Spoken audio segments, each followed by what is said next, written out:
Well, kusema kweli kwanza niwaambie watazamaji wa Macha TV kwamba tunamshukuru Mungu kufika hatua hii, tunaendelea vizuri na ni jambo la kujivunia kama club kuona kwenye msimu wa kwanza kwenye group stage tumefika hatua hii ambayo tumefika. Kwa hiyo tunashukuru sana kwa support ambayo tumekuwa tukipata kwa mamlaka za soka nchini, mashabiki wa mpira wa miguu kwa ujumla, lakini overall wakazi wa Zanzibar nao wamekuwa na wakati mzuri na sisi.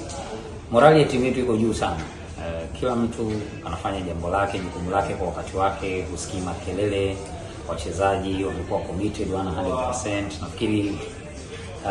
Nafikiri swala la mwalimu kutokuwa na first 11 hadi kesho nani atacheza, nani hayupo, nani yupo, ni miongoni mwa vitu ambavyo vimeongeza jitihada ndani ya club. Viongozi wako committed, kuna reshuffle ndogo ilifanyika hapa ambayo kusema ukweli lazima tuzipongeze ngazi zetu za juu za club kwamba wamefanya jambo la maana sana. Kwa hiyo ushindi baada ya mchezo wa mwisho dhidi ya Nairobi United FC unatupeleka kwa kishindo sana kwenye mchezo dhidi ya AS Maniema, kwa sababu sio mechi rahisi. Tulipocheza dhidi yao kwenye mchezo wa kwanza wakapambana, wakapata alama tatu zingine zikawa 6, na hivi juzi wakati tulicheza na Nairobi United wao walicheza na Wydad, surprisingly wakampasua Wydad. Kwa hiyo unaweza ukajua kwamba tunakutana na timu ya aina gani. Lakini hata sisi pia tunajua kama tuna timu nzuri, tuna timu ambayo ina mwelekeo wa kueleweka.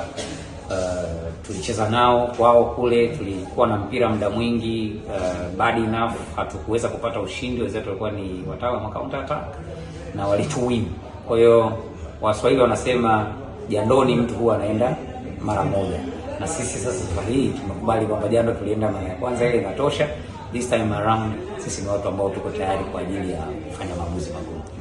Na kwa namna ambavyo msimamo umekaa, ushindi wa mechi hii utamaanisha kwamba mnakwenda kwenye mechi ya mwisho bado mkiwa mna hesabu za pengine kufika robo finali.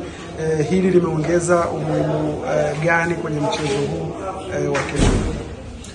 Well, ukweli kabisa useme kwamba ratiba iliyobaki ni ngumu. Ratiba iliyobaki ni ngumu sana. Kwanza mpaka sasa nafasi iko kwa Wydad na Maniema ambao wana alama 9 kila mmoja. Sisi tuna alama 6. Mtu pekee ambaye tunaweza tukamuondoa kwenye hiyo orodha ni Nairobi United ambao na wao sio wazoefu sana, ni timu changa, imeanza 2018 lakini wamefika hapo walipofika. Lakini kila tukikumbuka kwamba Nairobi alimpa wakati mgumu Wydad kwenye uwanja wake wa nyumbani, inatupa hope kwamba mwalimu tuliokuwa naye, wachezaji tuliokuwa nao na namna ambavyo wamejipanga, tunaweza tukapata kitu na tutafikia malengo. Safari ni ngumu, lakini usimkatie tamaa mwanaume ambaye ameamua kwamba anakwenda kutafuta na mtarudi kwa heshima.